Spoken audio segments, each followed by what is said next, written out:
Kathy and I had been married for over 30 years. We met when we were young. I was 59 now, and she was 55. Together, we raised 3 children who had since grown into independent adults. Our life had its fair share of highs and lows, but we had always been there for one another.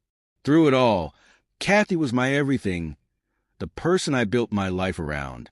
In recent years, Kathy began spending more time with friends who were passionate about feminism, identity politics, and social justice. Their ideas differed from mine, but I respected Kathy's views, understanding that everyone is entitled to their own beliefs.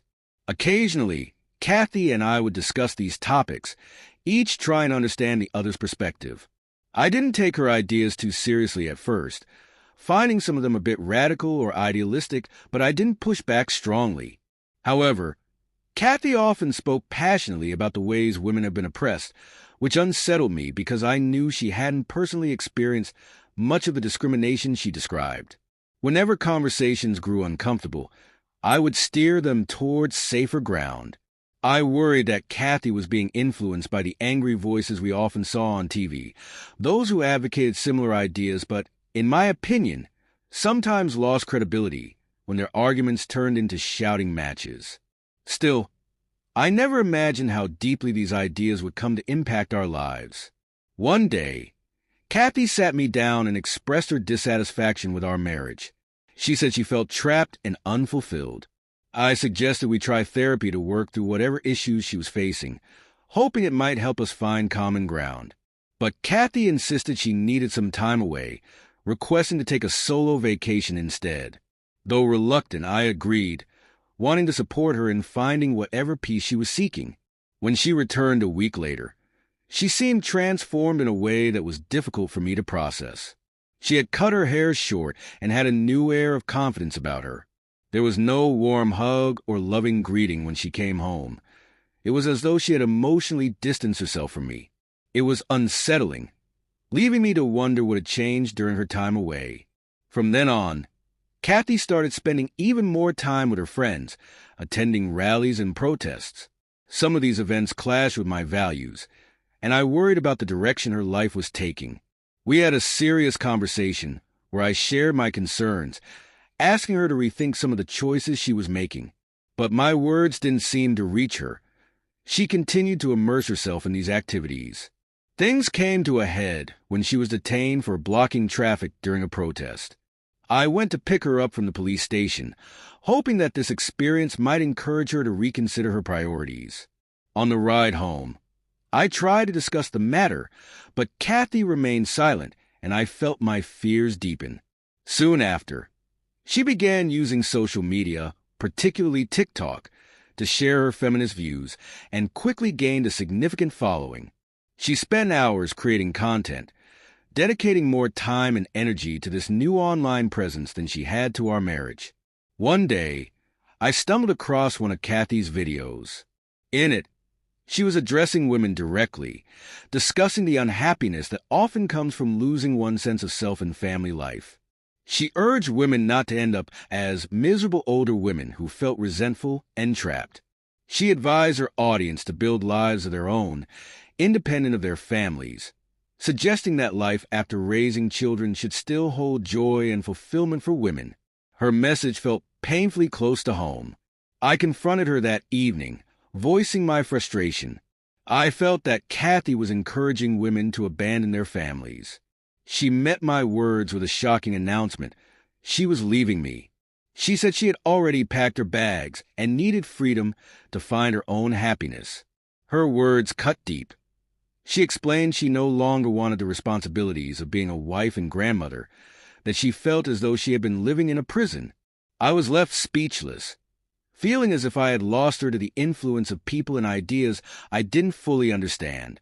She left that night, moving into a small apartment in the city. I informed our children, who believed this would be temporary, reassuring me that she would come to her senses.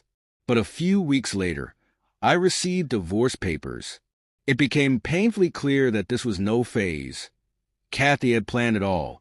I tried calling her, but she never answered. And when our children attempted to reason with her, she shut them down as well. After the divorce was finalized, I saw a new video she posted. In it, she sat on her new bed, happily sharing her excitement about her new life and describing the freedom she felt in her small, cluttered apartment. Then she mentioned her very handsome boyfriend who was making her dinner, and I felt my heart shatter all over again. It felt as though she was flaunting her new life, as though our marriage had been nothing more than a stepping stone to where she truly wanted to be. Our children called, offering their condolences and encouraging me to move on. It was hard, but in time, I did. I met a wonderful woman named Maya, a high school teacher in her early 40s. We clicked immediately, and our relationship grew steadily. Unlike with Kathy, I didn't feel the need to prove myself or to convince her of anything. Being with Maya was simple and comforting in a way I hadn't experienced for a long time. I never informed Kathy about Maya. I didn't think it would matter to her now. Looking back, I still find it hard to believe that Kathy would leave after everything we built together. But perhaps in the end, she needed to find her own path, just as I needed to find mine. I had planned a trip with my kids and my girlfriend, Maya, so everyone could meet and get to know each other. Maya suggested that I should invite Kathy, my ex-wife, as a courtesy, thinking it was important for her to know that I was in a new relationship. Taking her advice, I reached out to Kathy and extended an invitation, but she initially declined. I didn't mention Maya in our conversation. Later, my daughter called Kathy and urged her to join us, mentioning that this invitation might not come again. Kathy ultimately agreed, and on the day of our planned boat ride, she arrived as the last person, and she came alone. When Kathy showed up, I introduced her to Maya and mentioned how happy I was with her. I couldn't help but notice Kathy's reaction. Her face turned red, and I could see she hadn't expected that I'd moved on. Throughout the trip, I found a certain satisfaction in Kathy's clear discomfort around Maya and me, even though Maya's intentions in suggesting Kathy's invitation had been sincere. I was genuinely enjoying the situation, seeing how it affected her. A few days later, we came across a video Kathy had posted. In the video, she confessed that the last few days had been incredibly difficult for her and that she blamed herself for the pain she was feeling, even though she acknowledged that it wasn't entirely her fault. She admitted that she had always expected to have a strong physical and emotional reaction when she discovered I was with someone new. Although we had been separated for about a year, we still spent time together as a family. I had reassured her several times that I wasn't seeing anyone else. But eventually, she found out that I was, and it hit her hard. Kathy shared that she was uncertain about joining the trip and didn't want to give me the wrong impression. However, our daughter had convinced her to come, reminding her that another invitation might not come.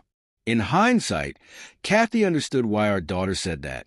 According to Kathy, the most painful part wasn't that I had moved on. She had a boyfriend herself.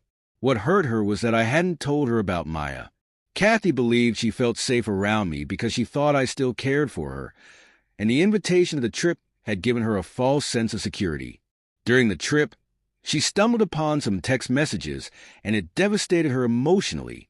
She described the trauma as overwhelming, saying she broke down physically and emotionally, feeling like she had lost control. The experience was terrible, and she was struggling to process it. Kathy admitted that her pain wasn't about losing me as a person, but rather about losing the comfort, stability, and support I had provided. The real breaking point came when she realized that I genuinely loved another woman. In her mind, she compared our situation to her boyfriend, who was only interested in something casual, while she saw that I was deeply invested in Maya, both emotionally and financially. After this realization, Kathy began calling me frequently, expressing regret and reminding me of the times I had asked her to come back. I told her it was too late and that she was no longer part of my life in that way. That chapter had closed, and I reminded her that she had made her own choices, shaping her circumstances. Now, she would have to live with the consequences. A few days later, Kathy posted another video, saying that things weren't going well for her. She couldn't stop thinking about how good things used to be and wondered if everything that had happened was her fault. She reflected on whether she had been selfish or self-centered, admitting that pretending to be fine was exhausting.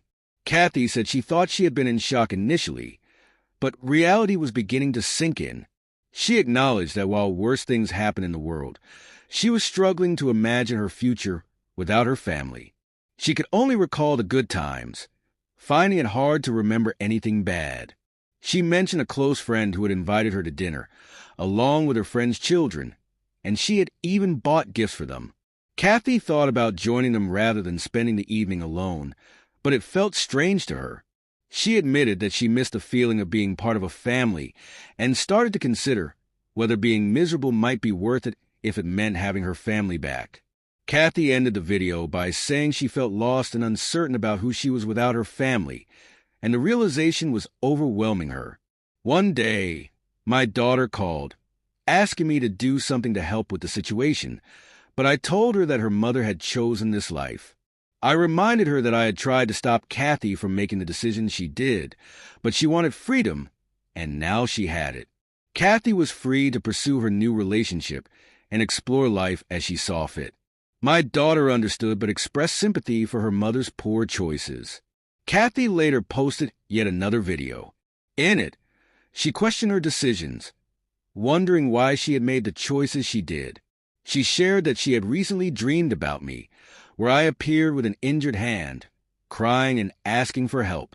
In the dream, she offered to move back into care for me, and it felt as if we were back at the beginning, as if a new start was possible.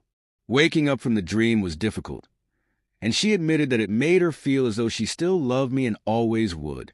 At times, Kathy's videos showed her frustration as she reflected on what she thought was unfair. She said I wanted to give her some financial support, but she felt it wasn't enough to acknowledge her role in everything we had built together. She pointed out that her parents had lent us money, and she had supported me through many ups and downs.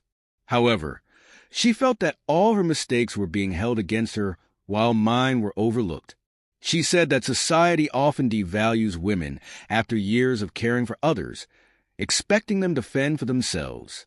Watching her videos, I felt she had lost touch with reality.